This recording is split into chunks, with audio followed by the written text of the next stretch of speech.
We hear glowing statistics about the U.S. economy all the time. The unemployment rate is low, the stock market is reaching all-time highs, and inflation has been tamed. Yet many people are feeling genuine financial pain. And Republicans say inflation is caused by Joe Biden. Democrats say our economy is great, so stop worrying. And as usual, both political parties are wrong.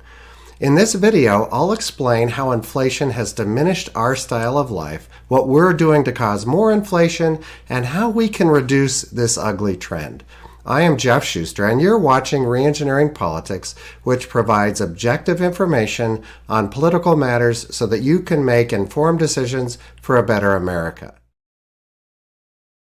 Statistically speaking, the economy is doing okay. As of May 2024, the unemployment rate is 4%.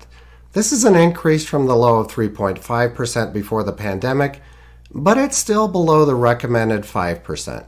And this is a good thing. In the first quarter of 2024, the GDP annualized growth rate is 1.4%. This isn't great, but it's above 0%, and it's in line with the average quarterly growth rates for the past 2 decades.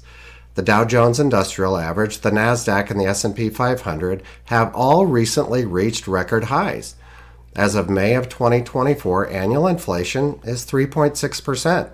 This is better than the 9% that it was in March of 2022.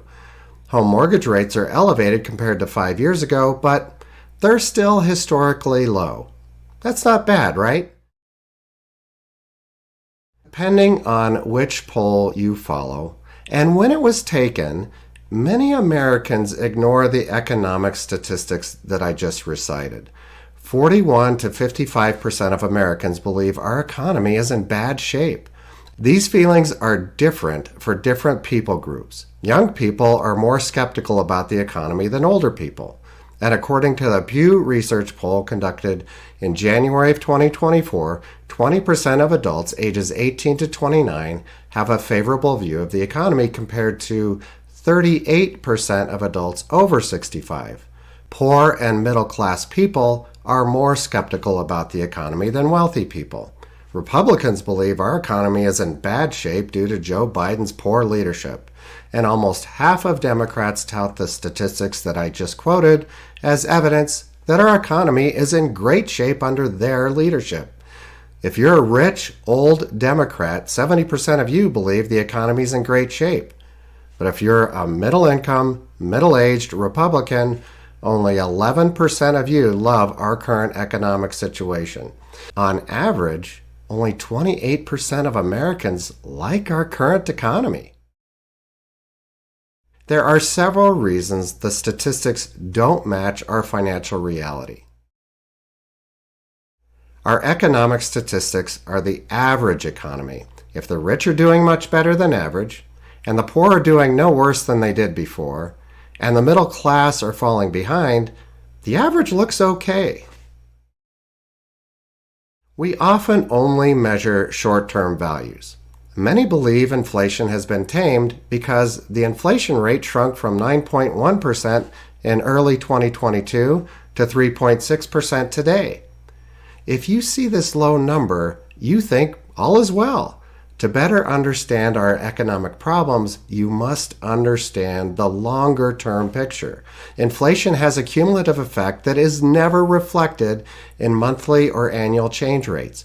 So if I tell you that inflation is at 3.6%, you may think, well, that's not so bad. You'll think differently if I tell you that you're paying 21.1% more for goods today than 3.5 years ago. Most people are not financially educated. I mean, think about your elementary, your high school, and your college education.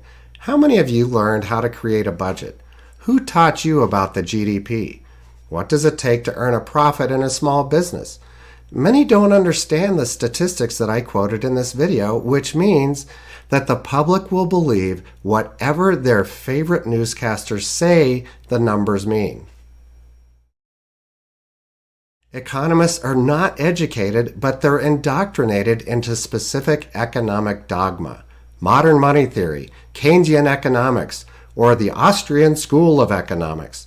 They argue their economic religion instead of critically thinking about how financial decisions have affected the economy. And to make matters worse, the economists most people see on the news are handpicked by biased news organizations to promote whatever economic ideals their political party thinks will help them win in the next election. I must admit that I feel cognitive dissonance when I hear glowing financial reports and then I compare them with my grocery bills, or I witness my kids struggling to buy a house, or I see homeless people on the streets of our cities. Whenever I have cognitive dissonance, I review empirical evidence. Now, empirical means it's what actually happened instead of what someone tells you has or will happen. So here's my empirical evidence. In 1970, one parent worked in a two-parent household to provide a good living for a family of 6. Today, two parents must work full-time, get into significant debt, and struggle to earn enough to support a family of 4. Now, this empirical evidence is all I need to convince me that our economy is in bad shape. Or at least it's in bad shape when we compare it to 1970. The CPI, or Consumer Price Index, is the number that you will hear reported on the news. This is the current rate of inflation on a basket of goods. Now, this basket has changed throughout the time for various reasons. Instead of debating whether or not the CPI is a true reflection of inflation, I decided to create my own calculation for inflation of core living expenses. Now, core living expenses are food, housing, transportation, utilities, clothing, healthcare, and taxes. This chart shows the average annual increase of each cost category from January of 1970 until February of 2024, along with an average budget percentage spent on each category. The weighted average annual increase is 4.95%. Now, the average wage increase in the United States is 3.94% per year. Now, at first glance, these two numbers don't seem that far apart. But it's astonishing how this small percentage has affected the lifestyles of most Americans.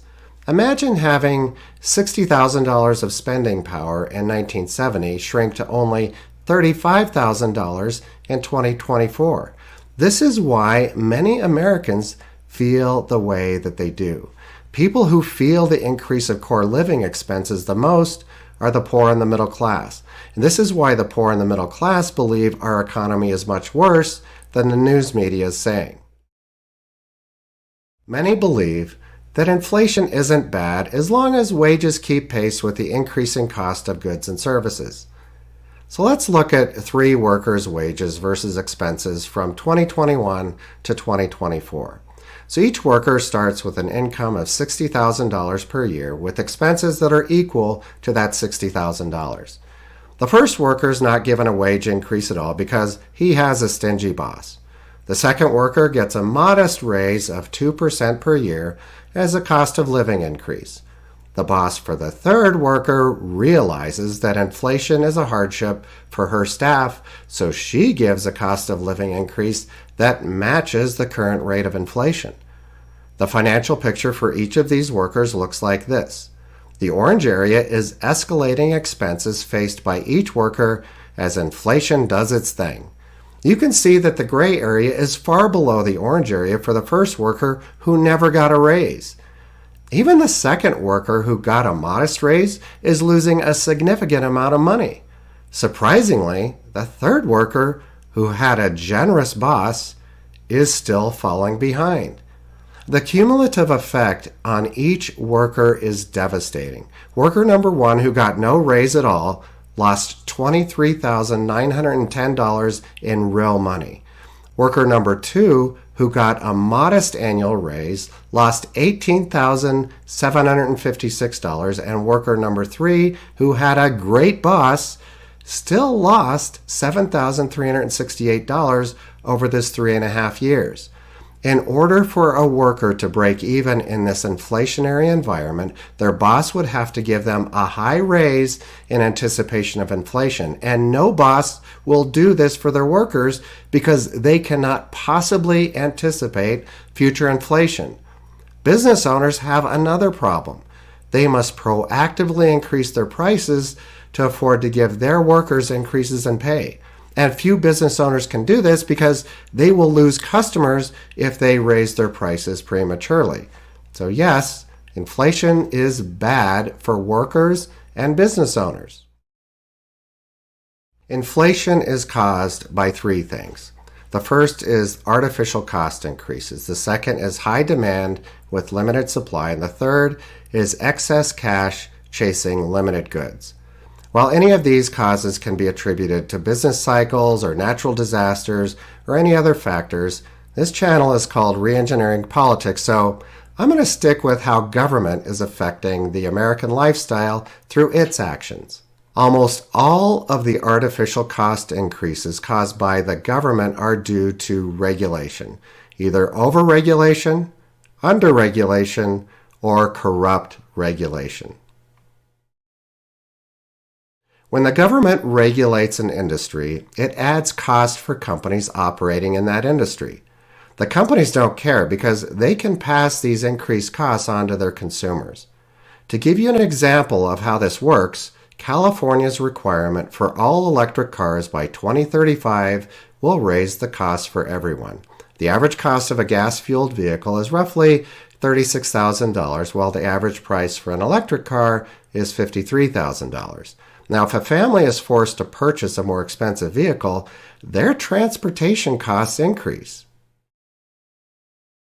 Lack of regulation can also cause inflation. If one company dominates an industry, it can charge whatever price it wants for its service. This lack of competition causes inflation. Since the 1970s, some monopolies have been broken up, others have been deregulated, and many have been allowed to thrive because they contribute portions of their high profits to political campaigns. When the government regulates an entrenched monopoly, there is plenty of opportunity for corruption and high prices. This is most evident in the government's relationship with the electricity industry. In my home state of Colorado, Xcel Energy is the largest investor-owned regulated utility. When Colorado voters were asked if they wanted 30% of their electricity generated by renewable energy, Xcel resisted this move because it would increase their costs. Government officials then convinced Xcel that they'd allow them to raise their prices to recapture costs and earn even greater profits. This isn't where the corruption ends with regulated utilities. The government is limited in the taxes that it can charge people before citizens start to riot in the streets. However, the government can use regulated monopolies to increase fees. The government can then tax these fees to get the money that they want. Consumers get angry about the increased fees and the increased utility rates, but they have no choice but to pay them because there is no competitor to keep these regulated monopolies honest. In many cases, governments combine corrupt regulation with subsidies. For instance, when electricity prices become too expensive for the poor, the government subsidizes utility costs for the poor people, and everyone else pays more. Corrupt government regulation causes price inflation in every industry that it touches. Healthcare and higher education are the two most heavily subsidized expense categories in the United States, and they are the most inflationary. In the past 50 years, healthcare costs increased by 7.2% per year, and higher education by 6.35% per year. The results of government subsidies are predictable. Increased cash injected by the government with limited supply will drive prices higher. In the past 50 years, the government has caused and repaired several economic down cycles. Each time a down cycle happens in our economy, the government steps in and saves the day by injecting cash into the economy. The most recent event was COVID-19 in 2020. When it was clear that COVID-19 had reached the shores of the United States in March of 2020, the federal, state, and local governments forced businesses to close and workers to lock themselves in their homes. The government then flooded the economy with cash. Inflation was the only possible result, with excess cash and no goods being produced. If the initial stimulus by the Trump administration wasn't enough, the Biden administration doubled down with trillions in spending in 2021 and 2022. And for some reason, the Fed denied that inflation would happen, and they waited until 2022 to take measures to fight it. Government creates this excess cash by printing money through the Federal Reserve, excess borrowing, deficit spending or spending more than it takes in with taxes, and lowering interest rates to stimulate borrowing. These efforts seem good in the moment, but they create long-term damage to the lifestyles of average Americans. It's important to understand that not all economic classes of people experience inflation the same way. The rich get richer in inflationary environments. Why? Because the rich own assets and they earn their income through passive investments like stocks and real estate.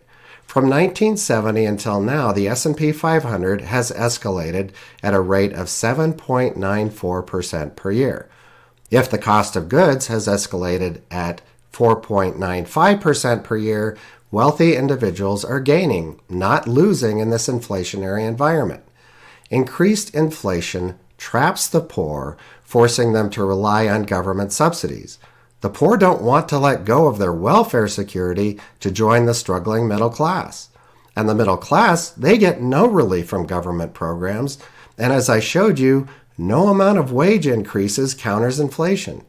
It is the middle class who are sacrificing their standard of living to pay for the fiscal recklessness of our government.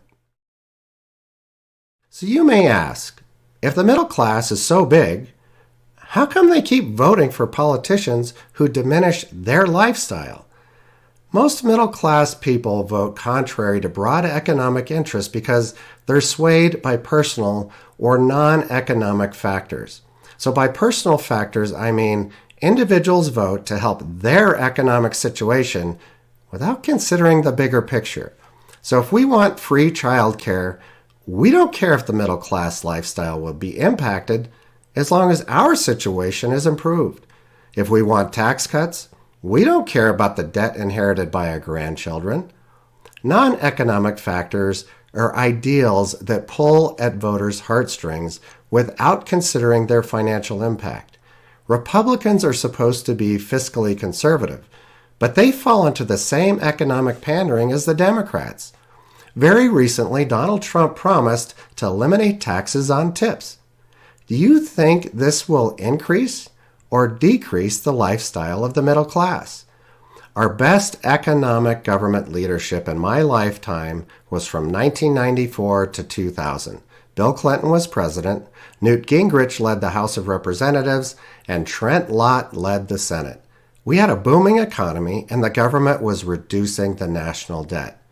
Each subsequent political leader, Republican or Democrat, has created financial struggle for most Americans. We have used every possible arrow in our economic quiver to make it from 1970 to 2024. We've printed money that's backed by nothing. We buy cheap goods from abroad that can't get any cheaper. We use migrant and foreign workers to get cheap labor. We have stopped having children. We have raided the Social Security Trust Fund. We have dramatically increased efficiency through innovation. So we must change our ways with our economic policies, or this story is going to worsen in the next 50 years, especially for the dwindling middle class. The best that we can do is educate ourselves on how the economy works and vote accordingly.